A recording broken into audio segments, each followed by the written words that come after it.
வணக்கம். நாம் இன்று ஈரோடு மாவட்டம் காங்கேயம்பாளையத்தில் காவிரி ஆற்றின் நடுவே அமைந்துள்ள நட்டாற்றீஸ்வரர் ஆலயத்தின் வரலாறு பற்றி பார்க்க போகிறோம். இது 10ஆம் நூற்றாண்டில் சோழர்களால் கட்டப்பட்ட ஆலயம். 6000 ஆண்டு பழமையான அகஸ்திய முனிவரால் பிரதிஷ்டை செய்யப்பட்ட லிங்கமே இன்றளவும் இங்கு உள்ளது. இப்பொழுது நாம் அகஸ்திய முனிவர் இங்கு வந்த காரணத்தை பார்ப்போம். வாதாபி, வில்லவன் என்ற 2 அசுரர்கள் இருந்தனர். அவர்களில் வாதாபி எனும் அசுரன் ஏதாவது ஒரு உணவுப் பொருளாக மாறிவிடுவான். அவ்வுணவினை வில்லவன் ஏதேனும் ரிஷிகளுக்கு உணவாக உட்கொள்ள கொடுப்பான். ரிஷிகளின் வயிற்றுக்குள் சென்ற அசுரன் வயிற்றை கிழித்துக் கொண்டு வெளியேறிய பின் இருவரும் சேர்ந்து கொன்ற ரிஷியை உணவாக உட்கொள்ளும் வழக்கமுடையவர்கள். இவர்கள் இருவரும் ஒரு சமயம் அகஸ்திய முனிவரை கண்டனர்.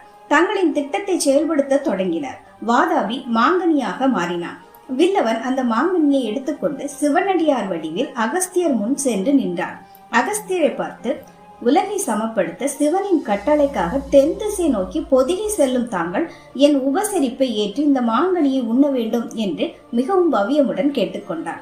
அகஸ்தியரும் அதனை சாப்பிட்டார். அச்சமயம் வில்லவன் அகஸ்தியரின் வயிற்றுக்குள் இருந்த வாதாபியை, வாதாபி வெளியே வா என்று எப்பொழுதும் போல் அழைத்தான். ஞான திருஷ்டியால் இவர்களின் செயலை கண்டுகொண்ட அகஸ்தியரும் தன் வயிற்றை தடவிக்கொண்டே வாதாபி ஜீரணோத்பவ என்றார். அவ்வளவுதான், வாதாபி ஜீரணமாகி விட்டான்.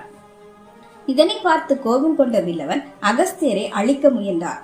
அவனையும் அவர் சம்ஹாரம் செய்தார். அதனால் அவருக்கு பிரம்மஹத்தி தோஷம் உண்டானது. அகஸ்தியர் தன் தோஷத்தை நிவர்த்தி செய்ய ஆற்றின் நடுவில் இருந்த குன்றில் மணலில் லிங்கம் வடித்து பூஜை செய்தார். அந்த லிங்கமானது அப்படியே இறுகி போனது.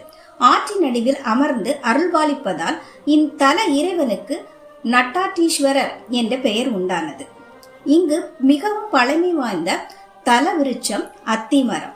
இந்த அத்திமரத்தில் புதிய கிளைகள் தோன்றுவதில்லை என்பது மிகவும் அதிசயம். இக்கோவிலானது ஓம்கார வடிவில் அமைந்துள்ளது.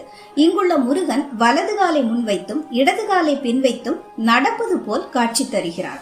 அதற்கு காரணம், அவர் அகஸ்திய முனிவர் சிவனை தரிசிக்க வந்தபோது அவரை வரவேற்க இவ்விதமாக காட்சி தருவதாக கூறப்படுகிறது. அது மட்டுமல்லாமல் இவர் இடது கையில் கிளியுடன் வீற்றிருப்பதும் மிகவும் அதிசயமான ஒன்று. இத்தல இறைவியின் பெயர் நல்லநாயகி. இக்கோயிலுக்கு செல்பவர்கள் ஆற்றை கடந்துதான் செல்ல வேண்டும். இதற்காக பரிசல் வசதியும் இங்கு உண்டு.